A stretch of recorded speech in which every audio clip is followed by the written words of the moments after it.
petal had barely settled on Mom's grave when Marcus showed his true colors. I stood on our front porch, no, his front porch now, according to him, staring at the shiny new locks he'd installed while I was at the cemetery. "This house is mine now," he said, leaning against the doorframe with a smirk that made my stomach turn. "Your mother left everything to me. Time for you to find your own place, Emma." I clutched my house key, now useless, so hard it left marks in my palm. "Mom wouldn't have wanted this, Marcus. You know that.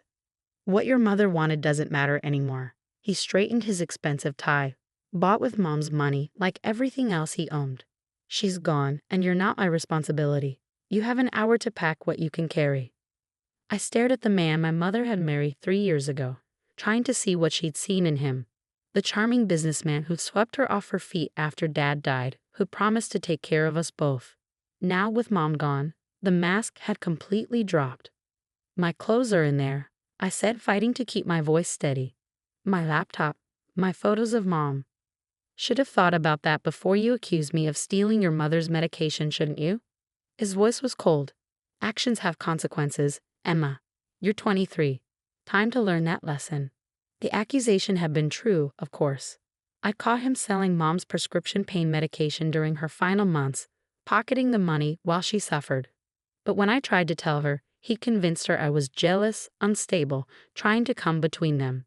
She'd been too weak, too medicated by then to see through his lies. "Fine," I said, straightening my shoulders. "Give me my hour." He stepped aside, gesturing mockingly for me to enter. The house I'd grown up in, where Mom and Dad had raised me, felt foreign now. Marcus had already started changing things, moving Mom's beloved artwork into the garage, replacing family photos with his tacky modern prints. I headed straight for my room, grabbing my backpack and the duffel bag from under my bed. What do you pack when your life is being erased? I took what clothes I could fit, my journal, the photo album I kept hidden in my closet. My hands shook as I grabbed Mom's old silver locket from my jewelry box, the one she'd given me the week before she died. "Keep this safe," she'd whispered, pressing it into my palm. "And remember, sweetheart, things aren't always what they seem." At the time, I thought it was just the medication talking. Now, looking at the delicate engravings on the silver surface, I wondered if there had been more to her words. 30 minutes, Marcus called up the stairs, his voice laced with satisfaction. I moved faster, grabbing my laptop charger and the small box of photos from under my bed. My eyes fell on the painting above my desk, a watercolor of our old lake house that Mom had done years ago. I reached for it, but Marcus appeared in the doorway. "The artwork stays," he said firmly. "Your mother's art collection is quite valuable. That's not going anywhere." I bit back a retort. Mom had painted that specifically for me on my 16th birthday. It wasn't part of her collection. It was a gift. But arguing with Marcus was pointless. I'd learned that lesson the hard way over the past 3 years. As I finished packing, my phone buzzed with a text from my best friend, Lucy. "Done at the cemetery. Want me to come over?" I typed back quickly, SOS. Marcus changed locks. "Kicking me out. Can I crash at your place?" Her response was immediate. "On my way. Don't let that bastard intimidate you." I shouldered my bags and took one last look around my room. The pale blue walls Mom and I had painted together, the window seat where I'd spent countless hours reading, the glow-in-the-dark stars on the ceiling from my astronomy phase in middle school. All of it about to become part of Marcus's property, like everything else he'd taken from us. Downstairs, Marcus was on the phone, probably with one of his sketchy business associates. "Yes, we can meet tomorrow. The house will be empty. Well, emptier." He laughed at his own joke, shooting me a smug look. I walked past him without a word, but he grabbed my arm. "One more thing," he said, covering the phone's mouthpiece. "Don't get any ideas about contesting anything. Your mother's will is ironclad. I made sure of that." I pulled away from his grip. "Goodbye, Marcus." Outside, Lucy's beat-up Honda was just pulling into the driveway. She jumped out, her dark eyes flashing with anger when she saw my bags. "He's really doing this? The day after the funeral?" She moved to help me with my duffel bag. "We should call the police." "And tell them what?" "That my stepdad is legally evicting me from his house." I shook my head. "Mom left everything to him, Luce. He's made that very clear." "It's not right," she insisted, glaring at the house. Your mom would never have wanted this. No, I agreed quietly. She wouldn't have. But she also wouldn't have wanted him stealing her medication or emptying her bank accounts while she was dying. Sometimes people aren't who we think they are. As we drove away, I watched my childhood home disappear in a side mirror. The rose bushes Mom had lovingly tended were already wilting. Marcus would probably tear them out soon, replace them with something more modern. Lucy squeezed my hand. You can stay with me as long as you need. My mom already said it's fine. Thanks, Luce. I managed a small smile. I just need a few days to figure things out. What was there to figure out? I had a decent job at the local library, but not enough saved for an apartment. Most of my savings had gone to helping with Mom's medical bills, bills that mysteriously kept growing despite our insurance. Now I knew why. We stopped at a traffic light, and I found myself absently fingering Mom's locket. Something about its weight felt off, like it was heavier than it should be. I'd never actually opened it. Mom had been insistent about keeping it closed until the right time. What's that? Lucy asked, noticing my distraction. Mom's locket. She gave it to me right before. I swallowed hard. Right before she died. Made me promise to keep it safe. Lucy glanced at it curiously. Pretty. Looks old. It was her grandmother's, I think. I turned it over in my hands, studying the intricate engravings. That's when I noticed something strange. A tiny seam that didn't quite match the rest of the pattern. Luce, I said slowly, can we stop somewhere? I need to look at something. She pulled into the parking lot of a small coffee shop we used to frequent with Mom. My hands trembled slightly as I examined the locket more closely. The seam definitely looked intentional, like there was more to the locket than the usual photo compartment. Maybe there's a hidden catch? Lucy suggested, watching me turn it over and over. I pressed different parts of the design, trying to remember if Mom had ever mentioned anything special about the locket. Then I recalled her words. Things aren't always what they seem. The rose engraving in the center, when I pressed it just right, there was a soft click. The back panel of the locket slid open, revealing not photos, but a small folded piece of paper and what looked like a key. Holy shit, Lucy breathed, leaning closer. Your mom left you a secret message. My heart pounding, I carefully unfolded the paper. Mom's familiar handwriting filled the small space. My dearest Emma, if you're reading this, then my fears about Marcus were justified. I'm so sorry, sweetheart.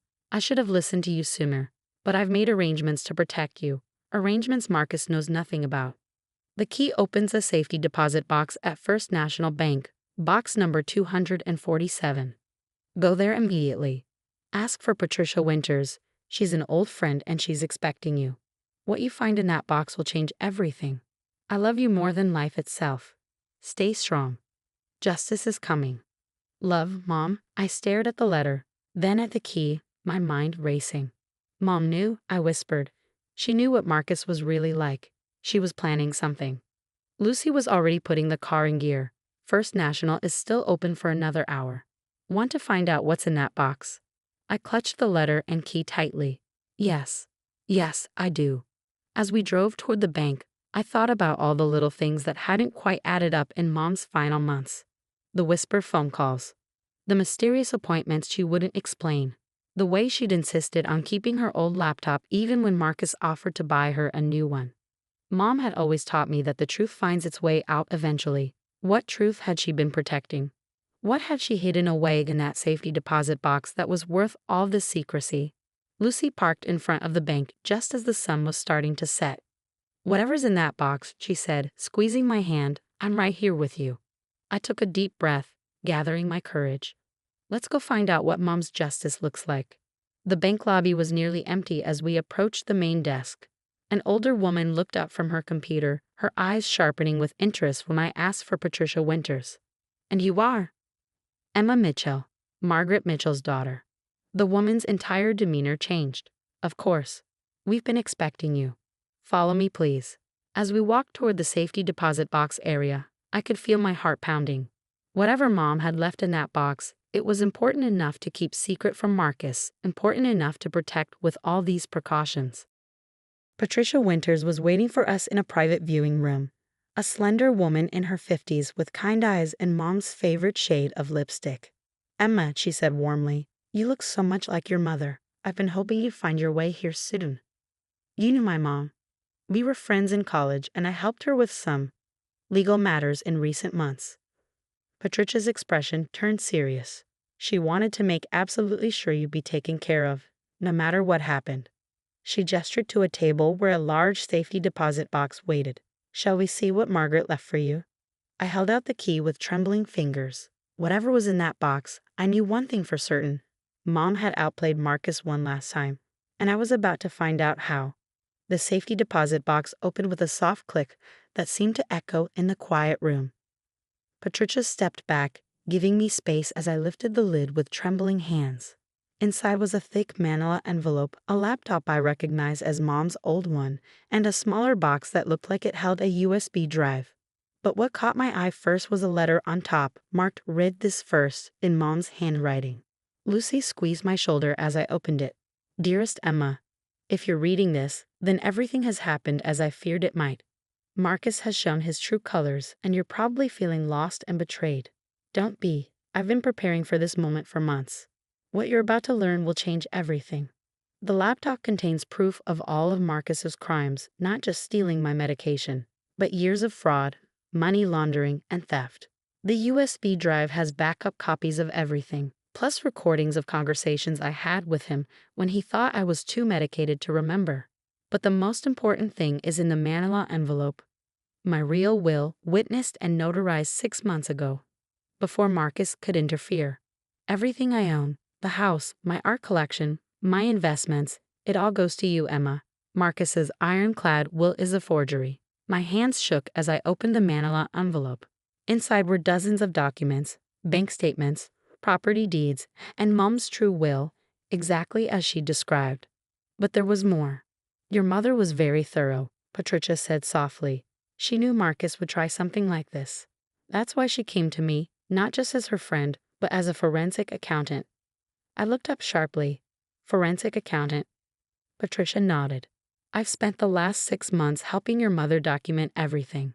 Marcus thought you was so clever, hiding money in offshore accounts, selling her medication, forging documents. But he didn't know who he was dealing with. Lucy whistled low as she looked over my shoulder at the documents. Holy shit, Emma. Your mom was a genius. She was right. Page after page showed exactly how Marcus had been stealing from Mom for years, long before she got sick. Bank transfers, forged signatures, suspicious insurance policies, it was all there, meticulously documented. There's something else, Patricia said, reaching for the small box with the USB drive. Your mother made a video statement. Would you like to see it? I nodded, not trusting myself to speak. Patricia inserted the drive into a laptop she had ready, and suddenly Mom's face filled the screen. She looked tired but clear-eyed, obviously recorded during one of her better days. Emma, my darling girl, she began, and I felt tears start at the sound of her voice. By now you know the truth about Marcus. I'm so sorry I didn't believe you sooner when you tried to warn me. But I promise you, I made it right. She explained everything. How she first suspected Marcus was stealing from her. How she pretended to be more affected by the medication and she was to catch him in the act. How she worked with Patricia to document every crime. The art collection he's so eager to get his hands on. Mom smiled her old mischievous smile. Most of those paintings are actually high-quality forgeries. I sold the originals months ago and put the money in a trust for you. The real paintings are in a secure storage facility. Patricia has all the details. I couldn't help but laugh through my tears. Even at the end, Mom had been 3 steps ahead of Marcus. But the most important thing, Mom continued, her expression growing serious, is that you understand why I did all this. Not just to protect our assets, but to protect you from him. Marcus is dangerous, Emma. Not just greedy, but vindictive. That's why we had to let him think he won. Patricia paused the video. Your mother left very specific instructions about what happens next. Are you ready to hear them? I squared my shoulders, feeling stronger than I had in months. Yes. Tell me everything. The plan, it turned out, was elegant in its simplicity. Right now, Marcus thought he had everything. The house, the art, the bank accounts. He had no idea that Mom's real will had already been filed with a court, or that copies of all his crimes had been sent to the FBI's white-collar crime division. We wait until tomorrow morning, Patricia explained. He'll be meeting with the estate lawyer, my colleague David Harrison, expecting to take formal possession of everything. That's when we spring the trap. Lucy grinned. Please tell me I can be there to see his face. I spent that night at Lucy's house, barely sleeping as I went through all the documents Mom had left. The more I read, the more amazed I was at her foresight. She thought of everything, protected everything, all while fighting cancer and dealing with Marcus's abuse. The next morning, I dressed carefully in Mom's favorite blazer, which I'd thankfully grabbed during my rushed packing. Lucy drove me to the lawyer's office, where Patricia was waiting outside. Ready? She asked. I touched Mom's locket, still hanging around my neck. Ready. Marcus was already in the conference room, lounging in a leather chair like he owned it. His smug smile faltered slightly when he saw me walk in with Patricia. What is she doing here? He demanded. Ms. Mitchell is here because this concerns her, David Harrison said smoothly. Shall we begin? This won't take long, Marcus said, shooting me a cold look. The will is very clear. Everything goes to me. Ah yes, about that will. Harrison opened a folder. It seems we have a problem. You see, we have another will filed 6 months ago. And this one, he slid it across the table, is the legal one. Marcus's face went pale as he scanned the document. This is impossible. Margaret changed her will. I saw her do it. You saw her sign a will you pressured her to create while she was heavily medicated, Patricia corrected. A will that, by the way, has already been proven to be forged. The FBI is very interested in discussing that with you. The FBI? Marcus laughed, but I could see sweat breaking out on his forehead. This is ridiculous. You can't prove anything. I pulled out Mom's laptop and the USB drive. Actually, we can prove everything. The medication you stole and sold. The money you laundered through fake companies. The art you tried to sell behind Mom's back. She documented all of it. You're bluffing, he snarled, but his hands were shaking. Margaret was many things, Patricia said quietly, but she wasn't stupid. She knew exactly who you were, Marcus. She just made sure you wouldn't know who she was until it was too late. As if on cue, 2 men in suits entered the conference room, showing FBI badges. Marcus Thompson, we need you to come with us. What happened next was almost anticlimactic. Marcus tried to run, made it as far as the elevator before the agents caught him. He was still screaming threats as they led him away in handcuffs. Your mother would have enjoyed that, Patricia said, smiling as we watched from the window.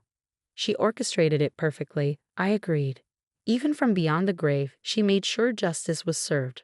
The next few weeks were a whirlwind of legal proceedings and revelations. The FBI found even more evidence of Marcus's crimes than Mom had documented. More victims came forward. Other widows he tried to scam, businesses he defrauded. He was looking at serious prison time. I moved back into our house, my house now, and slowly began restoring it to the way Mom had kept it. Her real art collection came out of storage, each piece more beautiful than I remembered. The rose bushes in the garden started blooming again with a little care. One evening, about a month after everything had happened, Lucy and Patricia came over for dinner. We sat in the garden, surrounded by Mom's beloved roses, sharing stories and memories. You know what I keep thinking about, Lucy said, sipping her wine. How different things would have been if your mom hadn't given you that locket, if she hadn't trusted you to figure it all out. She knew I would, I said softly. She always said I was smarter than I gave myself credit for. Patricia smiled. She talked about you constantly during those last months, said you were the only one who saw through Marcus from the beginning. She was so proud of you, Emma. I touched the locket, still hanging around my neck. I wish she could have seen justice served herself. Oh, but she did, Patricia said. She orchestrated every moment of it. She made sure Marcus would feel completely secure before she pulled the rug out from under him. That was her final gift to you, not just the inheritance, but the satisfaction of seeing him face consequences for his actions. Later that night, after everyone had gone home, I sat in Mom's old study. My study now, looking through her things. In a drawer, I found a photo I'd never seen before. Mom and me at the lake house, both of us laughing as we tried to paint the sunset. On the back, she'd written, "Remember, Emma, strength isn't about never falling. It's about how you rise after the fall. You, my darling, have always known how to rise." I placed the photo on my desk, next to the painting of the lake house I'd managed to rescue from Marcus's garage. Mom had been right. Justice had come, in its own time and in its own way. She'd made sure of that, protecting me one last time while teaching me to protect myself. The roses in the garden were blooming more beautifully than ever now, their scent drifting in through the open window. Like Mom always said, the most beautiful flowers often grow from the hardest soil. You just have to be patient enough to wait for them to bloom. Marcus would spend years in prison, his crimes finally exposed to the world. The money he'd stolen was recovered. The people he'd hurt would see justice served. And I had not just my inheritance, but something far more valuable, the knowledge that my mother had been even stronger and smarter than I'd known. In the end, Mom had turned Marcus's greatest weapons, his greed and arrogance, against him. She let him think he was winning while she quietly built an insurmountable case against him. She protected not just me, but everyone else he might have hurt in the future. That night, I added my own note to the back of the photo. Thank you, Mom, for teaching me that the greatest strength often comes disguised as patience, and that justice, like your roses, blooms in its own perfect time. The house was quiet now, but it no longer felt empty. Every room held memories of Mom, not just in her things, but in the legacy of strength and wisdom she left behind.